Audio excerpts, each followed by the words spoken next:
नमस्कार मित्रांनो, trending Marathi education या करंट अफेअरच्या मराठी एज्युकेशन चॅनलमध्ये आपले स्वागत आहे। तर मित्रांनो, आपण तुमच्यासाठी रोजच्या रोज चालू घडामोडीचे प्रश्न हे मराठीतून घेऊन येत असतो। आजच्या व्हिडिओमध्ये आपण तुमच्यासाठी 7 ते 10 एप्रिल या सर्व दिवसातील महत्त्वाच्या चालू घडामोडी या बघणार आहोत। मित्रांनो, तुम्ही चॅनलवर नवीन असाल, चॅनलला अजूनपर्यंत सबस्क्राईब केलेलं नसेल तर सबस्क्राईब करून घ्या आणि बेल आयकॉनला प्रेस करा, म्हणजे प्रत्येक दिवसाच्या चालू घडामोडीच्या व्हिडिओची नोटिफिकेशन ही तुम्हाला सर्वात आधी मिळून जाईल। तर चला मित्रांनो, वेळ न घालवता आपण व्हिडिओला सुरुवात करूया। एटीपी मास्टर्स स्पर्धेच्या मुख्यमधील पहिल्या फेरीत विजय मिळवणारा कोण भारताचा पहिला टेनिसपटू ठरलेला आहे? तर या प्रश्नाचं उत्तर आहे ऑप्शन क्रमांक 1 सुमित नांगल। मित्रांनो, एटीपी मास्टर्स स्पर्धेच्या पहिल्या फेरीत विजय मिळवणारा सुमित नांगल हा भारताचा पहिला टेनिसपटू ठरलेला आहे। तर चला नेक्स्ट चालू घडामोडी बघूया। आशियाई बॅडमिंटन अजिंक्यपद स्पर्धेच्या कोणत्या देशातील निंगम्बो येथे सुरू होत आहे?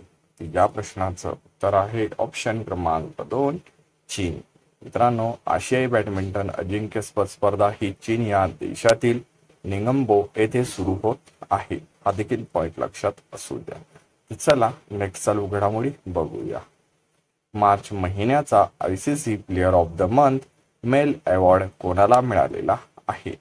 तर या प्रश्नाचं उत्तर आहे ऑप्शन क्रमांक 3 केमेंदू मेंडिस। मित्रांनो, केमेंदू मेंडिस या प्लेयरला ICC player of the month male award मिळालेला आहे। तर चला नेक्स्ट चालू घडामोडी बघूया। भारतात 2023-24 वर्षात किती लाख टन मोहरीचे उत्पादन होण्याचा अंदाज आहे? या प्रश्नाचं उत्तर आहे ऑप्शन क्रमांक 4 120.90 लाख टन।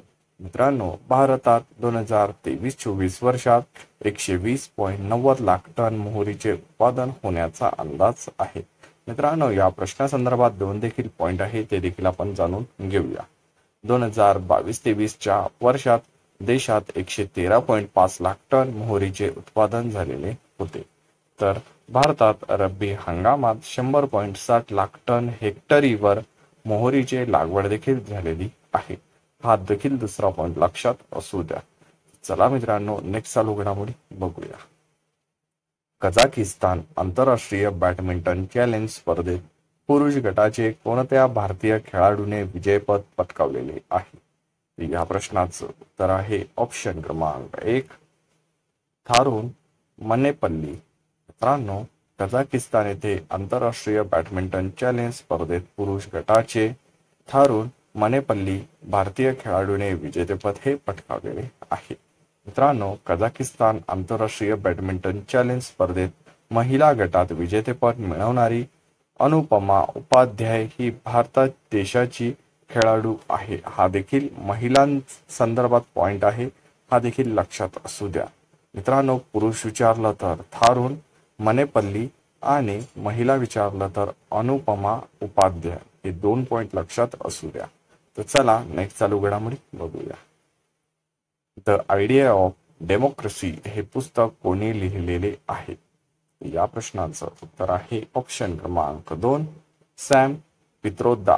मित्रांनो, सॅम पित्रोदा यांनी द आयडिया ऑफ डेमोक्रेसी हे पुस्तक लिहिलेले आहे। तर चला नेक्स्ट चालू घडामोडी बघूया।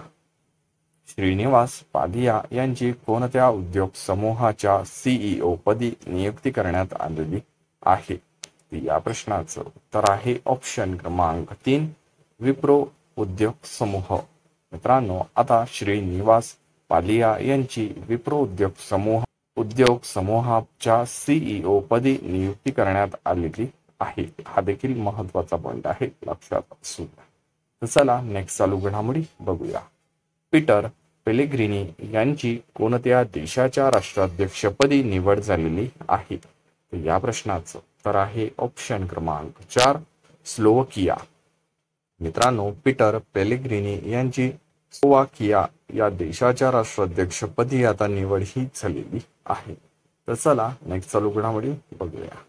भारतीय निवडणूक आयोगाने स्वतंत्र, निष्पक्ष व पारदर्शक निवडणूक होण्यासाठी कोणते पोर्टल सुरू केलेले आहे? तर त्या पोर्टलचे नाव आहे ऑप्शन क्रमांक 1 सुविधा. मित्रांनो, भारतीय निवडणूक आयोगाने स्वतंत्र, निष्पक्ष व पारदर्शक निवडणूक होण्यासाठी सुविधा हे पोर्टल सुरू केलेले आहे. चला नेक्स्ट चालू घडामोडी आजच्या दिवसाची आपण बघूया. इकॉनॉमिक बिझनेस रँकिंग 2024 कोणाकडून प्रसिद्ध करण्यात आलेली आहे? तर या प्रश्नाचं उत्तर आहे ऑप्शन क्रमांक 2 इकॉनॉमिक्स इंटेलिजन्स युनिट. मित्रांनो, इकॉनॉमिक बिझनेस रँकिंग 2024 ही इकॉनॉमिक इंटेलिजन्स युनिट कडनं प्रसिद्ध करण्यात आलेली आहे. मित्रांनो, अशाच रोजच्या रोज करंट अफेअरचे प्रश्न हे बघण्यासाठी ट्रेंडिंग मराठी एज्युकेशन चॅनलला तुम्ही अजूनपर्यंत सबस्क्राईब केलेलं नसेल तर सबस्क्राईब करून घ्या आणि बेल आयकॉनला प्रेस करा, म्हणजेच प्रत्येक दिवसाच्या चालू घडामोडीच्या व्हिडिओची नोटिफिकेशन ही तुम्हाला सर्वात आधी मिळून जाईल. मित्रांनो, वेळ न घालवता व्हिडिओला एक लाईक जरूर करा आणि आपल्या जवळच्या अभ्यासू मित्रमैत्रिणींना व्हिडिओ हा जास्तीत जास्त शेअर करा. याचा फायदा तुम्हाला येत्या परीक्षेमध्ये नक्कीच होणार आहे. पूर्ण व्हिडिओ बघितल्याबद्दल तुमचे ट्रेंडिंग मराठी एज्युकेशन या करंट अफेअरच्या मराठी एज्युकेशन चॅनल तर्फे मनापासून धन्यवाद.